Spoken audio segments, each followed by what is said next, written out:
한쪽으로만 치우쳐 보는 것. 건물을 지어도 평면도가 있고 정면도가 있고 측면도가 있는데 한쪽으로만 자꾸 바라보고 건물을 지을 수가 없는 겁니다. 사람도 마찬가지입니다. 한쪽 면만 보고 그 사람을 다 평가할 수 없는 것이고, 우리의 생각도 마찬가지입니다. 한쪽으로만 보고 주님의 마음을 다 안다라고 이야기하는 것, 그거 어리석지요. 그래서 편견을 가지고 이래서 안 되고, 편견을 가지고 저래서 안 되고, 안 보이는 곳, 안 되는 쪽만 바라보니 안 되는 것은 당연하죠.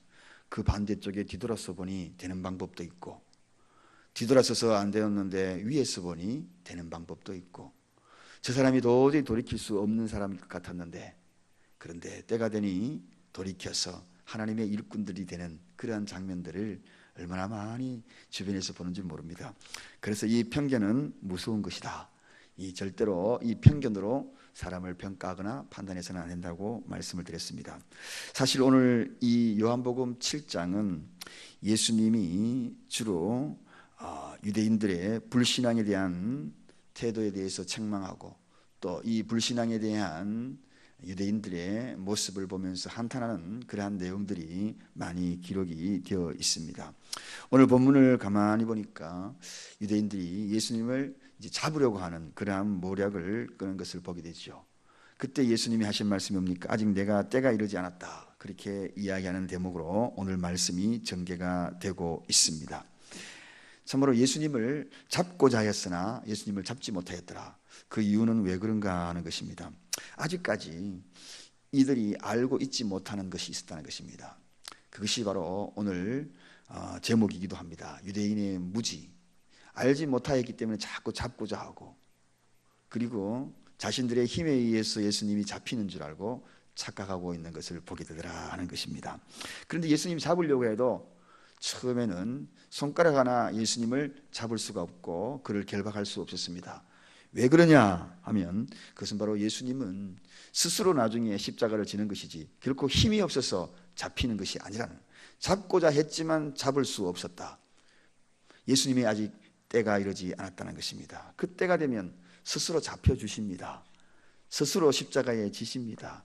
그렇지만 지금은 그들이 잡고자 하나 잡을 수가 없더라 하는 그러한 말씀입니다. 여러분, 오늘 이 말씀을 통하여서 하나님의 이러한 여러 가지 섭리를 이제 좀 더 구체적으로 유대인들이 알지 못했던 그런 무지들이 행여나 우리에게도 있지 않는가, 행여나 우리 속에도 유대인이 알지 못했던 이 무지가 있음으로 말미암아 하나님의 이 때와 섭리를 제대로 이해할 수 없어서 원망하고 불평하고 그러지는 않고 있는가. 이제 오늘은 특별히 유대인들이 알지 못했던 이 세 가지를 본문 말씀, 예수님이 하신 말씀을 토대로 해서 한번 깨달아 보고 살펴보고자 합니다. 도대체 그럼 유대인들이 무엇을 알지 못했는가? 첫째는 섭리적 때를 알지 못했다 하는 것입니다. 오늘 본문 33절에 보니까 그의 때가 아직 이르지 아니하리다. 그의 때가 이르지 않았다. 여러분, 요한은 많은 예수 그리스도의 그러한 구체적인 이 때에 대해서 오늘 본문의 이 말씀을 아주 깊은 영성을 가지고 들여다보고 있어요.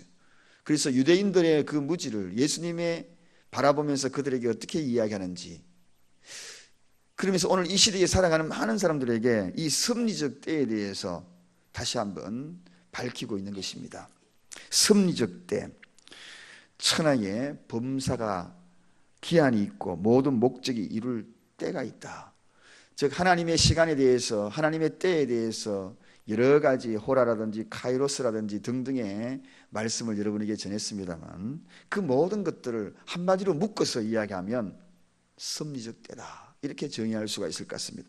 하나님의 섭리적 때, 이 하나님의 섭리적 때를 모르게 되면 예정된 하나님의 시간도, 그리고 주어진 이 기회도, 그 모든 것들을 놓치게 될 뿐만 아니라 알지 못함으로 누리지도 못하고, 그리고 영원히 취해야 될 것들도 스치고 지나가는 경우가 있다는 것입니다. 섭리적 때. 오늘 여기에 유대인들이 예수님이 어떤 모습으로 이 섭리적 때를 강조하시는지 본문에 보면 이 섭리적 때에 대해서 이야기하시면서 한편으로는 그 때를 경고의 메시지처럼 이야기하는 것을 봅니다. 33절 한번 가보겠습니다. 자, 우리 33절 다 같이 한번 읽어보겠습니다. 시작. 예수께서 이르시되 내가 너희와 함께 조금 더 있다가, 여기까지 조금 더 있다가, 여러분 조금 더 있다가 어떻게 하겠다는 것입니까? 조금 더 있으면 떠나간다. 이 조금 더, 조금만 더 있다가 너희들 곁에 떠나간다, 그런 의미입니다.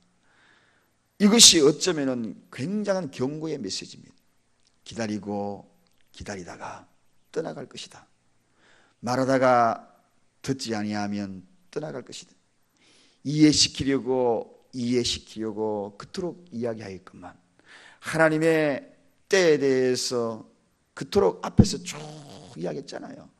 호라에 대해서, 카이로스에 대해서 등등의 하나님의 시간 쭉 이야기를 했지만 그 이야기를 이해하기는커녕 깨달으려고 하지 아니하고, 그리고 깨달음의 눈으로 귀로 들어야 할 그 시간을 판단과 그리고 비판의 눈으로 입으로 바라보는 그 유대인들을 향하여서 조금 있다가 내가 너희와 함께 조금 더 있다가 나를 보내신 아버지께 돌아가 버리고 말 거다, 그렇게 얘기합니다. 여러분, 얼마나 이 말씀이 아주 부드러운 말씀이 강하게 이야기하는 게 아닙니다. 예수께서 이르시되 내가 너희와 함께 조금 더 있다가, 굉장히 부드러운 어조입니다. 그러나 부드러운 어조 속에 강력한 메시지가 있습니다. 사랑하는 여러분, 오늘 이 시대의 요란한 소리에는 관심이 많아요. 시끄러운 소리는 금방 귀를 기울입니다. 그러나 정녕 우리가 귀를 기울여야 될 소리는 바로 이 부드러운 소리입니다. 세미한 음성인 것입니다. 성령의 음성은 크게 들리지 않습니다. 세미하게 다가오는 거죠. 그 음성에 귀를 기울여야 합니다. 내가 너희와 함께 조금 있다가 이제 나를 보내시니께 돌아가겠다. 오늘 이러한 말씀에, 이 고요한 음성에 귀를 기울여야 할 때입니다. 화려한 음성에, 시끄러운 음성에 가던 길 멈추고 그것으로 돌아보는 것이 아니라 고요하고 조용하고 그러한 가운데에 하나님의 음성을 들을 수 있는 그러한 것, 이것이 강력한 경고의 메시지라는 거예요.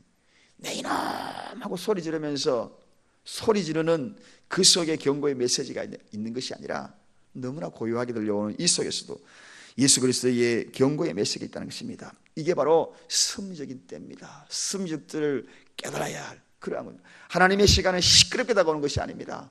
고요하게 다가와서 우리의 감정, 우리의 마음을 사로잡는 것. 그러므로 오늘 이 시대에 우리가 알아야 될 이 섭리적인 때, 이 때를 놓치지 말아야 할 것이고, 떠나가기 전에, 주님이 떠나가기 전에, 주님이 다가오시는 그러한 모습, 그 발자취를 놓치기 전에 그 때를 잘 알아야 한다는 것입니다. 그 다음에 두 번째 33절에 계속 이어지는 말씀, 나를 보내신, 여기부터 읽겠습니다. 시작. 나를 보내신 이에게로 돌아가겠노라. 여러분, 돌아가는 것은, 보내시고 그리고 돌아가는 것은 누구에게 달렸다는 것입니까? 주님께 달렸다는 것입니다. 저는 이 말씀을 한 단어로 어떻게 표현할까? 주권적인 선택이다. 그분이 절대적인 선택권이 있다는 것입니다. 저와 여러분의 인생의 절대적인 선택은 그분에게 달려있는 것입니다. 주권적인 선택. 그래서 우리가 이런 말씀이 있죠. 믿음이 뭔가? 가라면 가고 쓰라면 쓰고, 이게 믿음입니다. 들으라면 듣고, 이게 믿음입니다. 사랑하는 여러분, 섭리적 때를 아는 사람은 이 주권적인 선택을 잘 아는 사람입니다. 하나님이 지금 나에게 말씀하시는 것이 무엇인지, 그리하여서 그 선택이 하나님이 기뻐하는 선택인지 그 선택에 기로에 서서 잘 선택할 수 있는 것, 이게 바로 주권적인 선택이다. 그러므로 이제는 확실히 극명해졌습니다. 자, 많은 세상 사람들이 생각할 때는 하나님의 아들이 어떻게 십자가를 질 수 있는 초라한 모습이 되었는가? 이 질문에 확실한 대답이잖아요. 십자가를 지는 것은 주권적인 선택이라는 것입니다. 내가 져야 한다고 생각하기 때문에 인류의 죄를 다 사하기 위하여서 스스로 전 십자가를 지는 선택이라는 것입니다. 나를 보내신 이에게 돌아간다. 십자가를 지고 이제 그 이후에 하나님께로 돌아가겠다. 사랑하는 여러분, 그래서 크리스천들에게 다가오는 이 고난은 주권적인 선택입니다. 할렐루야. 어떤 고난을 당하고 있습니까? 어떤 위기를 당하고 있습니까? 고통이 당하고 있습니까? 베드로가 이걸 아는 겁니다. 결과적으로 그 고통이 지나고 나면, 아픔이 지나고 나면 하는 이야기가 뭡니까? 아버지께로 돌아가는 것입니다. 주권적인 선택이 그에게 달려있다. 하나님 앞에 한번 선택되면은요, 이리저리 아무리 가도 뛰어놀아도 하나님의 손바닥입니다. 언젠가 제가 이야기했죠. 줄에 매달려 있는 돌을 빙빙 잡아 돌려도 그 돌이 아무리 밖으로 나가려고 해도 손에 묶여있는, 줄에 묶여있는 돌에 불과한 것이다. 그 회전 반경만 그리고 있는 거죠. 빙빙 돌고 있는 겁니다. 주권적인 선택에서 벗어날 수가 없는 것입니다. 오늘도 이 말씀, 이번 주일날 오후에 제가 시골에 그 근사님이 이제 우리 교회에 와서 간증한다 그랬죠. 그분이 어릴 때 예수를 한번 믿었대요. 그리고 난 다음에 30년간 이교도에 빠졌어. 그렇게 우상 숭배를 하고 있다가 그렇게 결국 돌아오는 거 보면 이 주권적인 선택이라는 것이, 한번 꽉 집어 선택한다는 것이, 하나님이 너는 내 것이라 선택하는 것에 대해서는 절대적인 것이 있다는 것을 다시 한번 깨닫습니다. 사랑하는 여러분, 구레네 시몬같이 억지로, 물론 억지로라도 십자가를 지는 것도 중요하지만 그 고통이 주권적인 선택이라면, 그 고통이 하나님이 나에게 허락하여 주신 주권적인 선택이라면 우리는 그 십자가를 당당히 지는 것입니다. 할렐루야. 그래서 부활을 경험하는 것이고, 그래서 베드로가 시련을, 고난을 기쁘게 여겼더라. 왜? 주권적인 선택. 하나님이 나에게 허락하신 이 시련과 이 고난이 나에게 허락하여 주실 때는 이유와 분명한 것이라는 것입니다. 그래서 그 고난을 고난으로 여기지 아니하고, 내가 그 고난 뒤에 있는 찬란하게 빛나는 터널으로 생각하지 아니하고 터널 뒤에 있는 터널을 통과하고 나면 그 이후에 빛이 있다는 것을 알고 있다는 것입니다. 이게 바로 주권적인 선택입니다. 마지막 결론입니다. 결론이 34절에 우리 다 같이 한번 읽어보겠습니다. 34절 다 같이 읽습니다. 시작. 너희가 나를 찾아도 만나지 못할 터이요 나 있는 곳에 오지도 못하리라. 때가 되면 이제 주님이 어디로 가신다고? 십자가를 다 지고 많은 사람들이 보는 가운데에 부활 승천하셨어. 아버지께로 돌아간다는 것입니다. 이 이야기는 돌아갈 아버지 집, 즉 분명한 내세가 있다, 천국이 있다, 이 속에 메시지가 있는 것입니다. 돌아갈 곳이 있다. 너희가 알아도 만나지 못할 터이요. 앞에서 경고했지요. 보지도 못할 그곳으로 내가 가버릴 것이다. 내세, 천국이 있다는 것입니다. 사랑하는 여러분, 영광스러운 아버지가 계시는 곳, 영원한 생명이 있는 곳, 천국이 있다는 것입니다.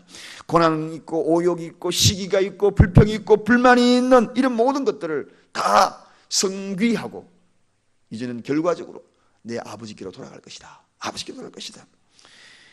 유한한 목숨에 집착해서 살아가고 있는 이들에게 가능한 말씀이, 이 속에는 강력한 복음의 메시지가 있는 것입니다.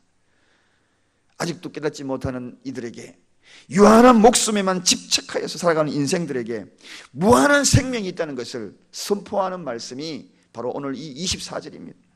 영생의 소망을 알지 못하는 이들에게 영생의 소망이, 그 빛이 분명히 있음을 밝히고 내가 언젠가는 떠나갈 것이니 그렇게 알아라, 이렇게 이야기하는 것입니다.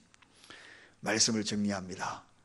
오늘 저와 여러분이 이 자리에 온 것, 깨달음, 무엇을? 섭리적 때를 깨닫는 것, 중요한 문제. 또 하나는 나에게 고난과 시련이 다가올 때에 그럴 때 깨달을 것이 있습니다. 주권적인 선택이다. 하나님이 나에게 허락하여 주셨다면 고난도 달게 받겠습니다. 주권적인 선택이다. 세 번째, 분명히 알아야 될 것은 영생의 소망을 가지라 하는 것입니다. 할렐루야, 할렐루야. 무지한 유대인들이 이걸 몰랐다는 것입니다. 아직도 모르는 이들이 너무나 많습니다. 그러므로 각기 양들처럼 제 갈 길로 갔더라 하고 그들의 표현을 이렇게 하는 것입니다. 저와 여러분은 목자의 음성을 듣고 가던 길 돌이키고 그 목자의 음성 앞으로 나오는 저와 여러분 되시기를 간절히 축원드립니다. 기도하겠습니다. 하나님 아버지 감사합니다. 오늘도